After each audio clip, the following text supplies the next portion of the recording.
everyone, I'll do a quick video before I go run some errands, but I wanted to do this video talking about what does it mean when the narcissist says to you that I brought out the worst in you, because it has many meanings, many connotations, and I'm hoping that this will provide some clarity for people. First and foremost, if you watched any of my other videos talking about do I think the narcissist can change, my position has been the same over the past 4.5 years, 5 years since I've been studying and reading about narcissism. I do believe that narcissists can change. I just think it's very difficult.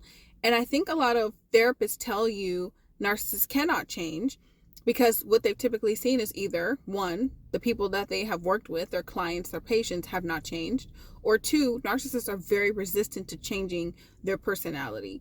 And that is something that I think is difficult for most people to do, to change their personality. We all have a core of who we are, and then we all have a way that we present ourselves in public based off of various factors, if we feel safe, if we're allowed to. And so narcissists in general have a hard time changing their core. Do I think it's possible though? As a Christian, as a believer in Christ, I believe anything is possible. Do I think you should hold your breath waiting for a narcissist to change? No. Do I think that if a narcissist ever leaves your life and wants to come back, that you should make them prove that they have changed? 1000%. And I don't care what anybody tells you about that or me about that. Yes, a narcissist needs to prove that they are changed before you let them back into your life, because the first time they nearly brought you down. And so why would you go away and heal and then allow a person who broke you down to come back into your life easily? Nope. You got to prove to me that you are not that monster that I thought that you were. Right? You got to prove to me that you've changed. You worked on yourself. You're aware. And so sometimes when you have conversations with a narcissist, whether that conversation be about reconciliation, whether that conversation is about what the past was, whatever, if you ever get to that point in the conversation, you're further along than most people are with narcissists, because most narcissists never, ever have that conversation with you.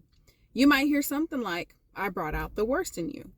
And so when you hear that from a narcissist, it can be kind of confusing. First, they're acknowledging that it was not your fault. That's the first thing that is happening with a narcissist, is that they're acknowledging that it was not your fault. They're never going to tell you that. They're not going to say, hey, our relationship fell apart. Neither of us were perfect, but it wasn't your fault. But they're aware somewhere deep down on the inside, through the way that they're communicating, because they speak in undertones, that you were not the problem.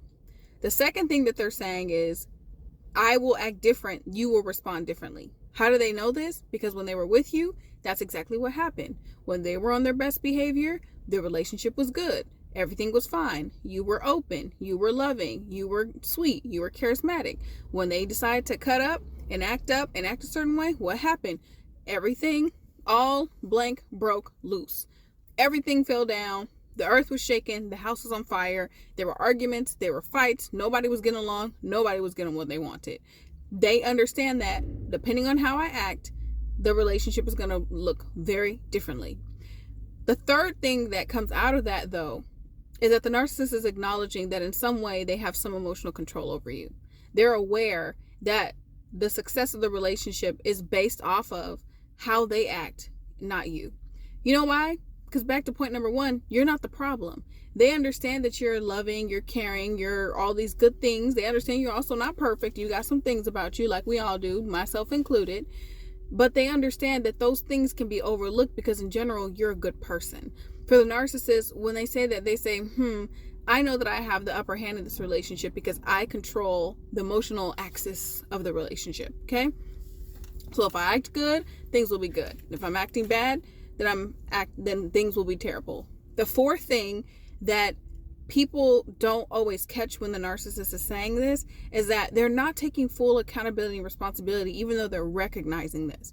Because if someone's taking accountability and responsibility, they'll focus on their behavior and they'll acknowledge how they were not on their best behavior. A person who is changing is less concerned with how that person reacted to their behavior in the past and is much more concerned with how their behavior and how their actions have caused consequences. So when a narcissist is changing, the way they frame their conversation with you and they're really truly changing and they've had that come to Jesus moment, the real come to Jesus moment prompts them to speak differently. And that accountability, the kindness, all the different stuff that starts to come through, they're going to speak to you and they're going to say, I really messed up. I did a lot of damage. I was not on my best behavior. I did not try like I should have. They'll acknowledge what was in them that was messed up. They'll acknowledge what was in them that needed to change. They'll acknowledge that they need to do better. They'll acknowledge how they need to do better. And they've already been thinking about how they're going to do better. See, nothing improves without intentionality, right? You've got to be intentional. You've got to say, hey, I'm going to make an effort to be better. If you're somebody, you struggle and you have a hard time with, say going to sleep on time. Let's use that example because a lot of people struggle with that. You got to get up for work at 7 a.m., but you still will watch TV until 2 in the morning. You still will be eating food up until 2 or 3 in the morning. So you have the burst of energy. You can't sleep. You're tossing and turning. And you get up the next day. You're tired. You're in a constant cycle. You need to do better. Well, you're not going to improve your sleep schedule just because you need to do better. You're going to improve your sleep schedule if you make a decision and you start making life choices that support you going to sleep on time. What would that look like? That looks like you setting an alarm. That looks like you even putting your phone outside your bedroom and turning your alarm all the way up so you can wake up in the morning. That looks like you maybe getting an old school alarm clock that they sell on Amazon and in many stores in your bedroom to wake you up at a certain time every single day and to go to bed at a certain time every day.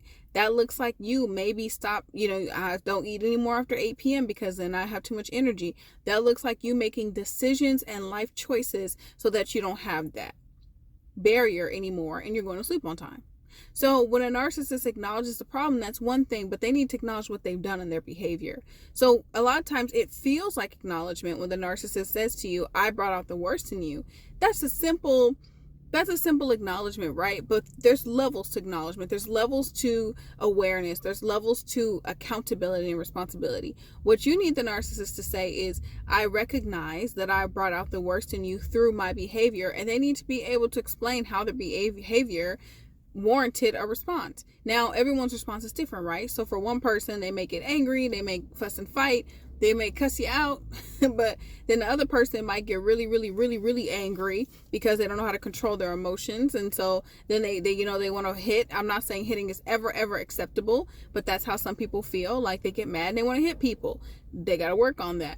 There are some people, I'm just saying there's different responses, but in general, when a person's taking accountability, they don't focus on your behavior.